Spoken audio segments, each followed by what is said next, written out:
మంగళగిరి పట్టులోనే ఇంకొక కలర్ కాంబినేషన్స్తో అసలు చూసారా ప్యాటర్న్ చాలా బాగుంది. దీనికి వచ్చిన దుప్పట్టా కూడా చాలా పెద్ద దుప్పట్టా అండి, ప్యూర్ మంగళగిరి పట్టు ఇది. అసలు చాలా పెద్ద దుప్పట్టా ఉంది, చాలా సాఫ్ట్ టెక్స్చర్ ఉందండి ఇది. దుప్పట్టా చూసారా ఎంత పెద్దగా అనిపిస్తుందో, చాలా పెద్దది దుప్పట్టా ఇది.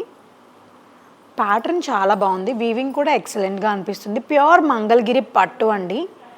చిన్న చిన్న రుద్రాక్ష బుటాస్ వచ్చేసాయి, జరీ బుటాస్. దీనిలోనే 2-3 కలర్స్ ఉన్నాయి. ఇది వచ్చేపాటికి మనకి 2 పీస్ సెట్ వస్తుంది. దీంట్లోనే 3 పీస్ సెట్ కూడా ఉంది. ఇది 3 పీస్ సెట్ వచ్చేస్తుంది. ఇది బాటము, ఇది టాపు, ఇది దుప్పట్టా. సేమ్ దానిలోనే బాటము, టాపు, దుప్పట్టా. ఈ 3 పీసెస్ మాత్రం 3 పీసెస్ వస్తాయండి. ఫస్ట్ చూపించింది మాత్రం 2 పీసే ఉంది. సో దీంట్లో ఏది కావాలనుకున్నా వెంటనే స్క్రీన్ షాట్ తీసేయండి. స్క్రీన్ మీద కనిపిస్తున్న నెంబర్కి అయితే వాట్సాప్ పింక్ చేసేయండి.